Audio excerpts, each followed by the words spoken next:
champ, do a lot of grazing, I wanted to share something with you. So over the last couple of days, I've come across a couple of conversations about horses and becoming aroused, becoming spooky, and what they do. Both of them made me stop and think and question. And I want to reflect here on a couple of details that really matter in those moments that they were sharing. Both examples came from people I respect. I want to say that up front. People who care deeply about horses and about helping others. And like I say, I respect what they do. But they reminded me, these two things reminded me how careful we have to be when we talk about horses publicly. Especially when many people listening are still learning the early pieces. So the first piece, the written piece, said, the title of it was, "Horses are not flight animals." That really stopped me. And, you know, that's something that I have understood to be true all my life. I understand the intention behind the article and the contents. It was speaking about bunching behaviour or crowding and how horses come together and steady themselves before something bigger happens. That part is absolutely true, and it is part of their nature. But for me, this is an important detail to keep clear. Horses are flight animals. That is their nature. Before flight, there are often many signals, absolutely. The head may lift, the eyes widen, the breathing changes, the feet begin to shift. Sometimes the horse begins to draw closer to others. And that bunching, that crowding behaviour is not always the end of the moment though. Sometimes it is part of the preparation for the movement, like in-flight checks, if you like. In a herd, horses bunch together because safety lives there.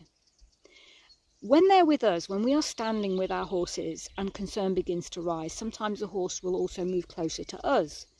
Not because we are the herd, but because we are present, familiar, and offer a safe space. But if we misunderstand that moment and place ourselves in the wrong position, it can very quickly turn into a situation where we are knocked over or run through, and that is dangerous. And most of the time, those accidents happen so quickly. The second example was a video of a rider out on a trail who came across something unexpected, a familiar trail with an unfamiliar object. And the rider did the first thing I would have done. She got off the horse, and that was a thoughtful decision. If you have a horse underneath you that is escalating, get off.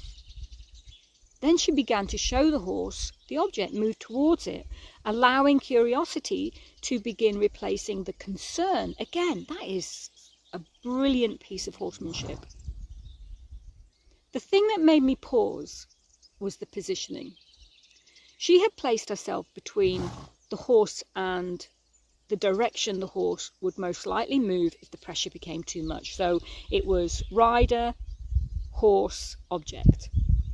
Now, if that horse had decided to leave, the horse was not going to move through the object, the horse was going to move away from it, which means straight through the person. The other thing I noticed was the tone of the voice.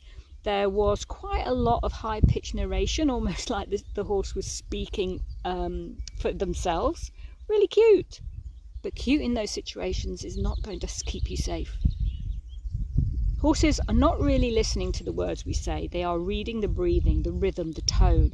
And if our voice becomes quick or high, even in a moment of jest, that energy travels straight back into the horse, especially when they're aroused, because they're sponges. If instead we slow our breathing and soften our tone, even humming or speaking quietly, the horse can begin to mirror that steadiness instead. We're not convincing the horse with language, ever. We are offering a nervous system that feels calmer to stand beside. None of this is about blame. We have all made mistakes around horses. I certainly have over the years. But many of the people watching these videos, reading these articles, may still be learning those early pieces, and they often copy what they see. So the clearer we are about the nature of the horse, the safer everyone becomes. Horses are flight animals. And when we learn to notice those early signals and place ourselves thoughtfully around them, we can work with these big, beautiful animals with much more confidence and safety. So I run a masterclass called Theatre Freedom. And it's all about that. It's all about understanding the nature of the horse, the nature of ourselves, and applying that to our conversations. The fundamental part of this is that with knowledge, with awareness, with understanding, and applying that application gives us experience, and experience gives us confidence. Anyway, I just wanted to share. Well, I was grazing Champ grazing in the arena, getting it ready. There he is, cleaning up the edges for me. There's plenty to do, Champ. I hope that helps. It was something I needed to address. Take care. Bye for now.